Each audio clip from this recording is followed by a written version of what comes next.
on a coutume de parler de la société aujourd'hui comme une société individualiste, hein. Et en général, on pose ça comme si c'était une pathologie, hein. On dit ouais, on est devenu individualiste, tout ça. Bon, là aussi, il faut se mettre d'accord sur un point essentiel, c'est que le fondement des sociétés modernes, c'est l'individu. Donc, oui, le problème qu'on a sur le désarroi du monde adulte aujourd'hui, c'est le fait qu'on s'étonne de phénomènes que nous avons et qui se sont créés depuis des centaines d'années, quoi. On fait tout d'un coup, ah bah ça alors, on est une société individualiste. Bah, ça fait 400 ans qu'on y travaille. Alors évidemment, le problème c'est que le mode d'emploi de cette affaire-là n'est pas très bien, c'est pas très bien calé encore. C'est-à-dire, on a les excès de ce qui nous arrive, hein. Mais ce qui nous arrive était déjà prévu dans le programme au départ. Expliquons-nous là-dessus. C'est le fait que la société moderne est une société d'individus égaux en droit. Le fondement de la société moderne, c'est une société d'individus égaux en droit.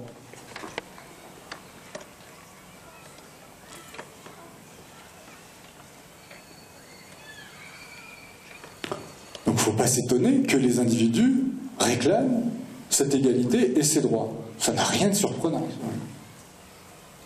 Ça se complique sur le fait que on est aussi devenu une forme à l'individu, on a rajouté une autre dimension qui est la question du sujet. Alors qu'est-ce que c'est? Ça naît avec le siècle des Lumières, la naissance de la science, et avoir idée que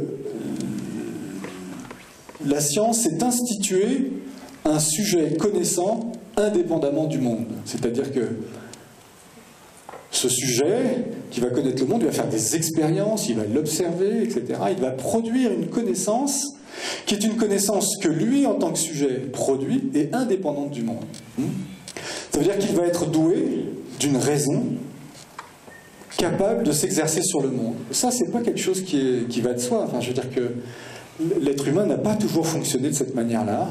On avait des observations, mais au fond, les observations du monde que pouvait faire une société aborigène, par exemple, ces observations-là étaient prises dans un discours qui existait déjà, qui structurait déjà la représentation du monde, et les observations qui étaient faites venaient s'intégrer dans cette structuration extérieure. Avec le siècle des Lumières et l'avènement de la science rationnelle, on n'est plus là-dedans. On a un sujet connaissant qui va lui-même, finalement, s'instaurer comme sujet de raison.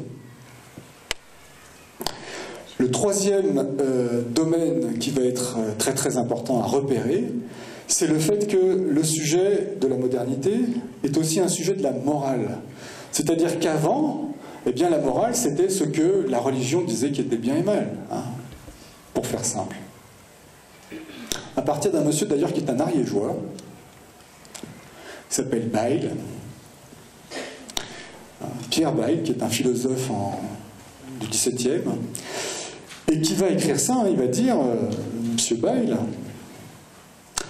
il n'est pas plus étrange qu'un athée vive vertueusement qu'il n'est étrange qu'un chrétien se porte à toutes sortes de crimes.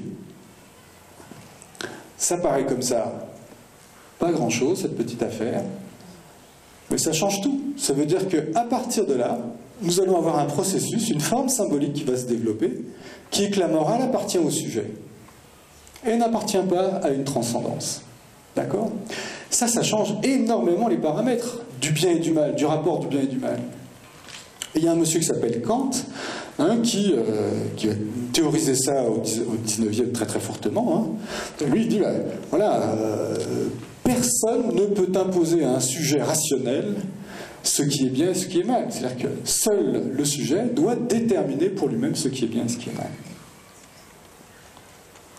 Et enfin, troisième domaine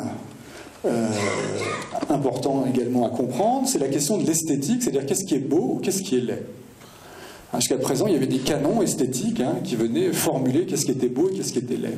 Avec la modernité, chacun décide, à partir de sa subjectivité, ce qui est beau et ce qui est laid.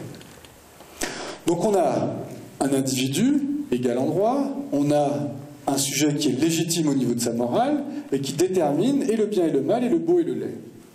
pour lui-même et par lui-même.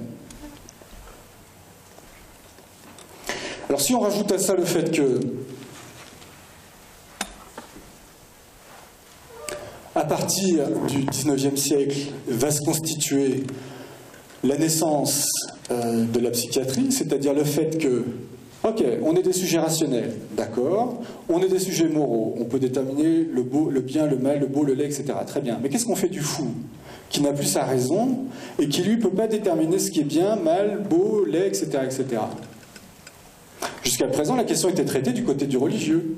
Hein, c'est-à-dire le fou, c'était un problème qui relevait de la religion, il était possédé, c'était le diable, etc., tout ce que vous voulez. À partir du moment où ça devient, cette irrationalité du sujet moral devient un problème scientifique, avec la naissance de la psychiatrie et de la psychologie, eh bien va se constituer une autre dimension très importante à notre individu, à la personne, hein, qui va être la personnalité. C'est-à-dire que c'est la psychologie qui nous donne ça. Hein. C'est-à-dire que l'histoire particulière d'un sujet, de son éducation, de ses rapports avec l'environnement, de ses éventuels traumatismes, etc., vont façonner une personnalité. Et donc, nous allons avoir à la fois un sujet de droit, un sujet moral, un sujet esthétique et une personnalité qui va devenir au centre de nos interactions sociales. C'est-à-dire que la personnalité, c'est ce qui va singulariser, individualiser notre individu. On le voit bien là, avec la campagne présidentielle, on nous parle des programmes, mais on nous parle de la personnalité des candidats. C'est-à-dire que c'est ça qui va faire la différence à certains moments.